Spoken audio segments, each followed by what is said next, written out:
तो hey guys, नमस्कार। बहुत बहुत स्वागत है आपका एक बार फिर से आपके गांव भाई के रिएक्शन वीडियो में। समंदर को अभिमान है अपनी गहराई पर। समंदर को अभिमान है अपनी गहराई पर कि उसकी गहराई में किसी ने नहीं आना है।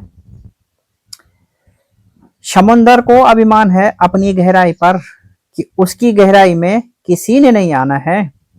मगर ए समुंदर, हम भी गोताखोर हैं, डूब के तेरे भी पार निकल जाना है।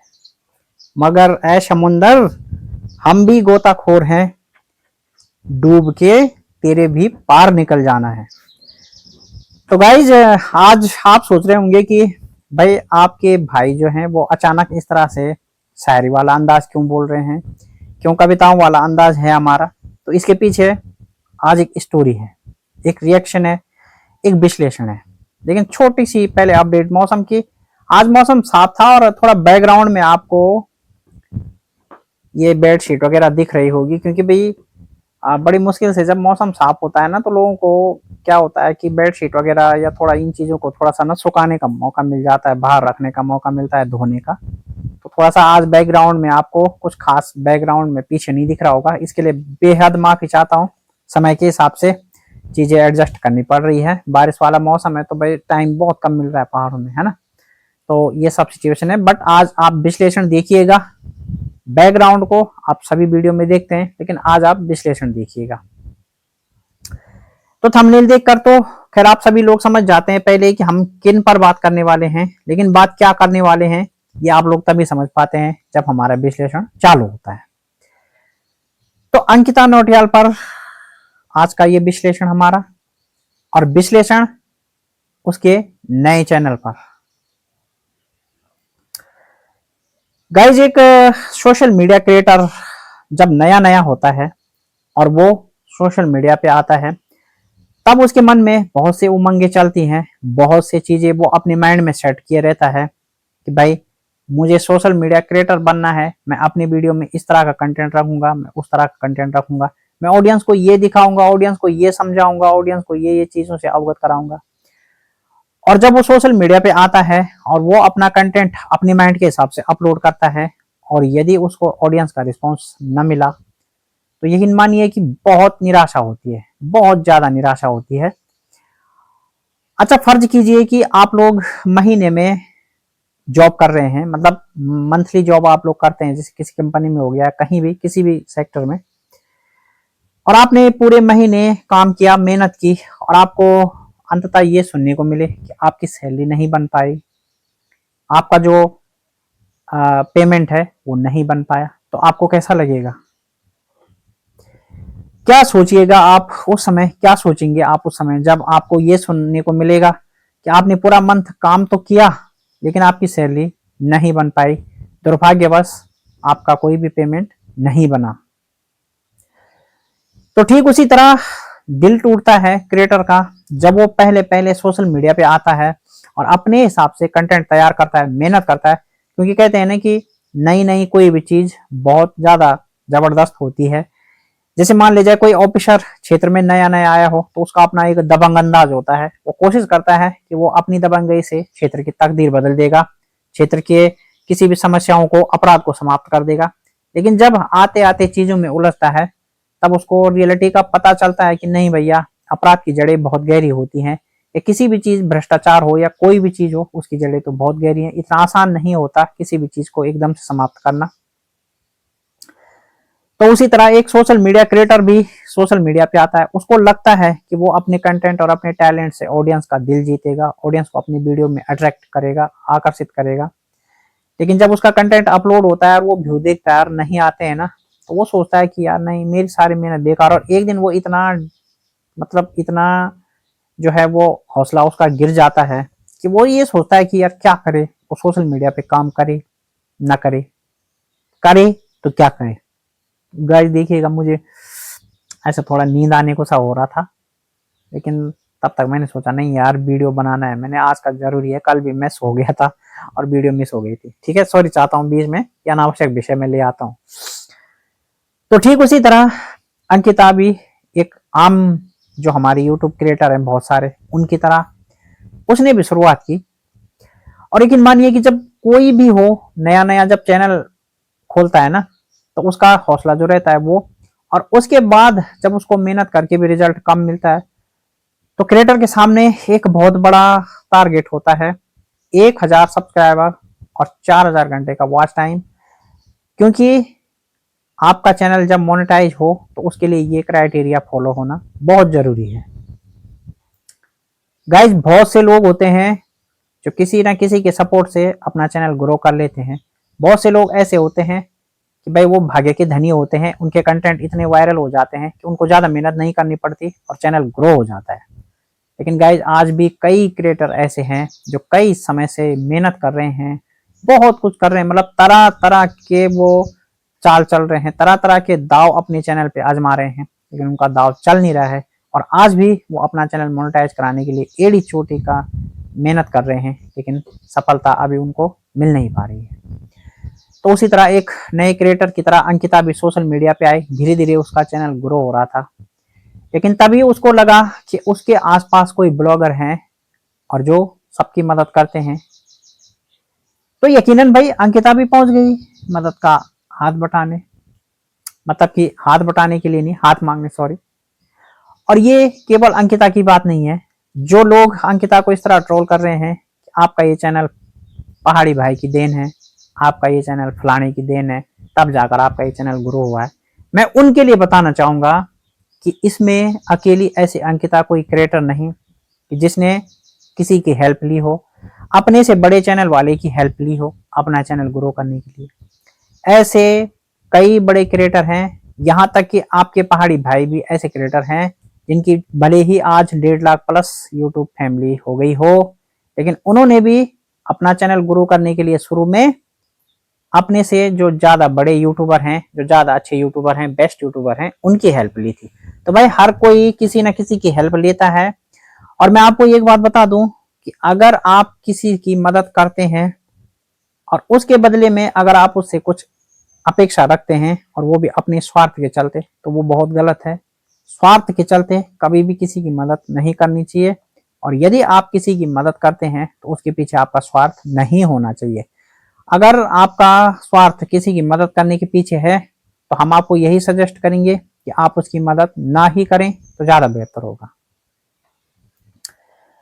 अंकिता ने भी वही किया जो सब करते हैं, ठीक। अपने चैनल को ग्रो करने के लिए एक छोटा क्रिएटर हमेशा बड़े क्रिएटर से उम्मीद करता है, बड़े क्रिएटर की उसमें जाता है, बड़े क्रिएटर से रिक्वेस्ट भी करता है। कई क्रिएटरों की रिक्वेस्ट तो एक्सेप्ट हो भी जाती है, लेकिन कई क्रिएटर तो ऐसे हैं कि वो रिक्वेस्ट तो करते हैं लेकिन उनकी रिक्वेस्ट एक्सेप्ट होती ही नहीं है और उनका चैनल ग्रो नहीं भी हो पाता है। ऐसा ही अंकिता के साथ भी हुआ। उसका चैनल पहले थोड़ा थोड़ा धीरे धीरे ग्रो कर रहा था, ऐसा नहीं है कि चैनल ग्रो नहीं कर रहा था। जो ऑडियंस उसके चैनल को चेक नहीं कर रही है, खाली हवा हवा में बातें कर रही है ना, मैं उनको बताना चाहूंगा चैनल उसको ग्रो कर रहा था भाई। क्योंकि मैंने उसका चैनल देखना शुरू किया और जब ये कंट्रोवर्सी चल रही थी ना कि आपका चैनल तो फलाने के बदौलत आगे बढ़ा, आपका चैनल अलाने के बदौलत आगे बढ़ा, वो बात ठीक है। वो बात ठीक है कि जब बड़े क्रिएटर ने उनको प्रमोट किया तो चैनल बहुत तेजी से बढ़ा, लेकिन इसका मतलब ये नहीं है कि चैनल उनका पहले से बढ़ नहीं रहा था। चैनल पहले से भी बढ़ रहा था मगर उसकी रफ्तार कम थी, ये बात सत्य है। और जब कोई ईमानदारी और मेहनत से काम करता है ना, तो भाई ईमानदारी और मेहनत का फल धीरे धीरे और बहुत थोड़ा थोड़ा करके ही मिलता है। अचानक से अगर आपको फल मिल जाए तो यकीनन आप समझ लीजिएगा कि उसके पीछे कुछ ना कुछ नंबर 2 या दाल में कुछ काला जरूर है। अब बात आई अंकिता के चैनल पे, क्योंकि अंकिता ने सगाई तोड़ दी भाई के साथ। अब ठीक है, वो एक अपना डिसीजन था, हम उस पर आज बात नहीं करेंगे, लेकिन चूंकि जहां पर थोड़ा सा बात आती है तो वो शब्द बोलना पड़ता है। अब ठीक है, अपना डिसीजन होता है किसी का, किसी ने अपना जीवन कैसे जीना है, किसी ने क्या करना है, वो सब अपना पर्सनल डिसीजन होता है। उसके पीछे किसी की जबरदस्ती, कोई शर्त, कोई ऐसा वैसा कि भाई किसी ने मदद की है तो उसकी शर्तों में आप बंदी हो गए, ऐसा नहीं है। मदद एक उपकार होता है, एक सहायता होती है, जिसका मतलब किसी को बंदी बनाना या किसी को मजबूर करना बिल्कुल नहीं होता है। और अगर कोई इस उद्देश्य से मदद करता है तो वो उसकी मदद नहीं, उसकी चालाकी होती है, और चालाकी से समाज या मानवता या कोई भी रिश्ता नहीं चलता है। यहां मैं मतलब किसी को पर्टिकुलर टारगेट नहीं कर रहा हूं, मैं उन ऑडियंस को बोल रहा हूं जो ऑडियंस लगातार अंकिता को इस तरह से चैनल डिलीट करने के लिए बोलती है कि आपका ये चैनल तो पहाड़ी भाई का देन है, आप चैनल को डिलीट कर लो। अरे भाई डिलीट क्यों करे वो चैनल को? अच्छा, अभी उसने नया चैनल खोल दिया है, तो बहुत से लोग और बहुत से लोग तो ये भी बोल रहे हैं कि भाई अभी अंकिता ने जो है वो नया चैनल तो खोल दिया है, लेकिन देखते हैं वो पुराना चैनल कब डिलीट करती है। अरे भाई वो पुराना चैनल डिलीट क्यों करेगी, आप मुझे ये बताओ ना, क्यों करेगी वो पुराना चैनल डिलीट? उसने नया चैनल खोल दिया, वो बात ठीक है, और नया चैनल उसने क्यों खोला है? क्योंकि उसने आप लोगों को दिखाना है कि वो इतनी सक्षम तो है कि चाहे उसका चैनल बहुत तेज ग्रो न भी करे, किसी बड़े क्रिएटर की मदद से चैनल बिल्कुल अचानक सा ग्रो न भी करे, तेजी से ग्रो न भी करे, लेकिन धीरे धीरे ही सही, लेकिन चैनल ग्रो तो वो कर सकती है। ये दिखाना है आप लोगों को, उसने दिखाना है ये, ठीक। लेकिन इसका मतलब ये बिल्कुल भी नहीं कि वो अपना पुराना चैनल डिलीट कर ले। क्यों कर ले भाई?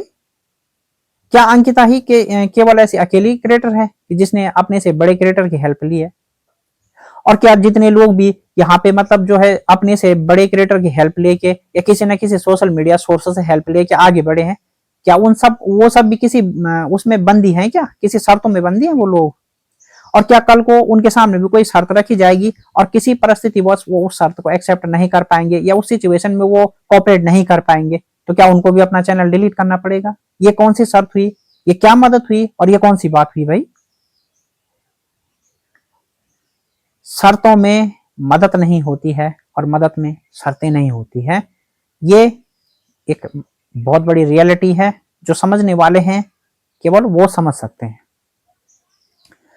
तो उसने जो नया चैनल खोला है वो केवल और केवल आप लोगों के मुंह पे ये दिखाने के लिए, आप लोगों के मुंह पे ये ताला मारने के लिए कि वो अपने दम पर अपना चैनल, चाहे वो धीरे धीरे सही, लेकिन ग्रो कर सकती है। इतनी फेस वैल्यू तो उसकी भी बन गई है कि वो एक चैनल को धीरे धीरे आगे बढ़ा के मोनेटाइज कर सकती है, उसको भी ग्रो कर सकती है भैया।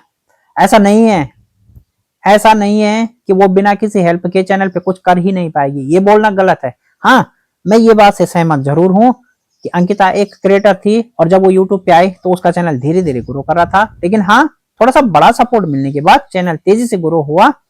और ये बात बिल्कुल मैं सहमत हूं कि भाई मेहनत आप करते हैं, लेकिन अगर आपको प्लेटफॉर्म थोड़ा अच्छा मिल जाए तो आपकी मेहनत का फल आपको ज्यादा मिल जाता है। लेकिन अगर आप मेहनत कर रहे हैं तो इसका मतलब ये नहीं है कि आपको फल बिल्कुल भी नहीं मिलेगा। अगर आप मेहनत कर रहे हैं तो देर से सही, लेकिन फल तो मिलेगा, ये बात भी है। पर हाँ, ये बात है कि अगर आपको प्लेटफॉर्म अच्छा मिल जाता है तो आपको फल उसका जो है आपकी मेहनत के हिसाब से अच्छा मिल जाता है। तो जब पहाड़ी भाई ने उनका चैनल थोड़ा आगे बढ़ाया, पहाड़ी भाई के रिलेशन में वो आए, उनके कांटेक्ट में आए, तो उनका चैनल तेजी से आगे बढ़ा, तो उनको भी उनकी मेहनत का फल अच्छा मिला। जो वो कंटेंट में मेहनत कर रही थी उसका फल उनको बहुत अच्छा मिला। तो भाई ये मैं मानता हूँ, लेकिन ये मैं बिल्कुल नहीं मानता कि अकेले वो अपने दम पे चैनल ग्रो नहीं कर सकती थी। ये कहना बिल्कुल गलत है, क्योंकि मैं ये मानता हूँ कि चाहे वो धीरे धीरे सही, लेकिन उसमें चैनल ग्रो करने की क्षमता है। और जो उसने नया चैनल खोला है उसको भी वो ग्रो करेगी। और आप लोग देखना, आप लोग भी उसके ऑडियंस हो, हम भी रिएक्शन दे रहे हैं, और उस दिन आप लोगों के सामने, आप लोगों के मुंह पे हम भी तमाचा मारेंगे। जो लोग आज ये कह रहे हैं कि आपका चैनल उनकी दम पे ग्रो हुआ है और आप वो चैनल डिलीट करके या फिर आप नया चैनल खोल के दिखाओ, नया चैनल ग्रो करके दिखाओ, तो जब अंकिता उस नए चैनल को ग्रो कर लेगी तो खैर वैसे तो तमाचा उन लोगों के मुंह पे ऑटोमेटिक ही लग जाएगा, लेकिन अपने रिएक्शन के माध्यम से उस दिन हम भी आप लोगों के मुंह पे भाई तमाचा मारेंगे, उन ऑडियंस के रूप में, सॉरी उन ऑडियंस के मुंह पे जो इस तरह से ट्रोल कर रही है कि तुम्हारे बस का तो नए चैनल है ही नहीं, तुम्हें तो फलाने की फेस वैल्यू मिली, तुम्हें ये मिली वो मिली। चैनल ने जल्दी ग्रो किया, मैं उस बात से सहमत हूं, लेकिन चैनल ग्रो करता ही नहीं, मैं इस बात से बिल्कुल सहमत नहीं हूं। और ना मैं किसी के दबाव में हूं, ना मैं किसी के पक्ष में बोलता हूं। जो रियलिटी है मेरे चैनल पे आपको वो मिलेगी, मेरे विश्लेषण में आपको केवल और केवल रियलिटी मिलेगी। तो गाइज ये था। और हाँ, जो लोग बोल रहे हैं कि अभी अपना पुराना चैनल डिलीट करेगी, जब उसका नया चैनल मोनेटाइज हो जाएगा क्या पता तब करेगी। क्यों करेगी भाई? लोगों ने सोशल मीडिया पे, यूट्यूब पे कई लोगों ने 18-18 चैनल खोल रखे हैं और बहुत लोगों की मदद भी ली है। तो क्या इसका मतलब ये है कि उनके अब 2 चैनल डिलीट हो गए तो शेष 16 वो सॉरी 2 चैनल ग्रो हो गए तो शेष 16 वो डिलीट कर दे? ये क्या तरीका हुआ? क्यों करेगी डिलीट भाई? अच्छी बात है, वो दूसरे चैनल को भी ग्रो कर लेगी, इस पे भी काम करेगी, मेहनत तो कर ही रही है ना। प्लेटफॉर्म देने वाले ने एक बार प्लेटफॉर्म दे दिया, बाकी मेहनत तो वही कर रही है। प्लेटफॉर्म दिया, ग्रो हुआ, जल्दी हुआ, थोड़ा तेजी मिली, ये बात बिल्कुल सही है, लेकिन इसका मतलब ये नहीं है कि प्लेटफॉर्म देने से ही सब कुछ हो गया। उसकी भी मेहनत है भाई। 50% मैं मानता हूँ उस समय का योगदान जब प्लेटफॉर्म मिला था, लेकिन 50% तो भैया कंटेंट भी होता है। अगर आपको कोई खेत देगा तभी आप उसमें किसानी भी कर पाओगे, और दोनों चीजें बराबर हैं। आपको कोई खेत देगा तभी आप किसानी भी कर पाओगे, और अगर आपको कोई खेत देगा, आपके पास खेत है और आप किसानी कर ही नहीं पाओगे, तो खाली खेत भी आपके घर में अनाज तो रख के नहीं जाएगा भैया। आपके खेत हैं और आप उसमें किसानी नहीं कर पाएंगे ना, आप नहीं कर पा रहे हैं, आपकी मेहनत नहीं है, आप मेहनत नहीं कर पा रहे हैं, तो खाली खेत, बंजर खेत भी आपके घर में अनाज रख के नहीं जाएगा। और अगर आप मेहनती हैं, आप मेहनत करना चाहते हैं, लेकिन आपके पास खेती नहीं है, तो आप भी अन्न नहीं उपजा पाओगे, अन्न नहीं पैदा कर पाओगे। ये बात भी सही है। इसलिए दोनों का योगदान 50-50। अगर आप मेहनत करने वाले भी हैं, खेत भी हैं, तो ही आपको फल मिलेगा। तो ठीक वही हुआ, मेहनत अंकिता की थी, थोड़ा सा प्लेटफॉर्म अच्छा मिल गया, इसके कारण उसने थोड़ा सा अच्छा ग्रो कर लिया। लेकिन नहीं, इसका मतलब ये बिल्कुल भी नहीं है कि वो बिना प्लेटफॉर्म के अपना चैनल ग्रो नहीं कर सकती। ग्रो कर सकती है, तेजी भले ही कम रहे, ठीक है, ये बात सत्य है। इसके अलावा जो लोग कुछ भी बोल रहे हैं ना, वो फालतू की बकवास, बेमतलब बेफजूल की बातें हैं, और बेफजूल की बातें खाली आवारा लोग करते रहते हैं, इसमें कोई नई बात नहीं है। तो जहां तक मेरी बात है, मैं अंकिता को यही बोलूंगा कि भूली, अपना चैनल डिलीट करने की कोई बात नहीं है। सब किसी ने मदद ली है, सब किसी ने किसी न किसी की मदद ली, हर कोई लेता है अपने चैनल के लिए, हर कोई काम करता है, अपनी मेहनत को हर कोई चाहता है कि ज्यादा से ज्यादा मिले। आप भी इसमें शामिल थी, कोई गलत नहीं किया। चीजें पर्सनल डिसीजन की जो होती है वो अपनी जगह है, उसमें सही गलत का क्या नहीं है, क्या है वो चीजें हम नहीं कचोरेंगे बार बार भाई। तो ठीक है, तो आपको चैनल डिलीट करने की कोई जरूरत नहीं है। और हाँ, आपने इन लोगों को भी दिखाना है कि आप भी अपने दम पे चैनल ग्रो कर सकते हैं, और उस दिन हमारा रिएक्शन इन लोगों पे आएगा, और हम अपने रिएक्शन में इनको तमाचा मारेंगे उस दिन, जिस दिन अंकिता का नया channel Notiyal family blog grow हो जाएगा, मोनेटाइज हो जाएगा। तो आप देखना गाइस, बहुत जल्द वो दिन आएगा। इवन मुझे लगता है कि शायद 4 से 5 महीने या मैक्सिमम 6 महीने का पीरियड मैं मानता हूं कि जब अंकिता अपने चैनल को मोनेटाइज करा लेगी, मेरा ऐसा मानना है। बाकी देखते हैं, आप और हम साथ साथ देखते जा रहे हैं, लेकिन मैंने जैसे कि बताया कि धीरे ही सही, लेकिन ग्रो अवश्य होगा। तो अब गाइस, आप जो समझदार ऑडियंस हैं, जो सब चीजें जानती हैं, आप कमेंट सेक्शन में लिखिए कि आपको क्या लगता है, क्या ग्रो कर पाएगी अंकिता, या फिर बिना प्लेटफॉर्म के या फिर बिना सोर्स के वो अपना चैनल बिल्कुल भी ग्रो नहीं कर पाएगी। आपको क्या लगता है, कमेंट सेक्शन में अपनी राय दीजिए, और दीजिए अपने भाई को इजाजत। मैं कल आपको एक नए रिएक्शन के साथ फिर मिलूंगा, बहुत ही चटपटे रिएक्शन के साथ। आज का ये चटपटा चड़कता फड़कता रिएक्शन हमारा ज्वाइन कीजिए, इंजॉय कीजिए इसको, और भाई के चैनल को सब्सक्राइब करके नोटिफिकेशन ऑल सेलेक्ट कीजिए, और वीडियो को लाइक, हाइप और शेयर जरूर कीजिए, और अपने भाई को ज्वाइन भी कीजिए मेंबरशिप में। Thank you so much.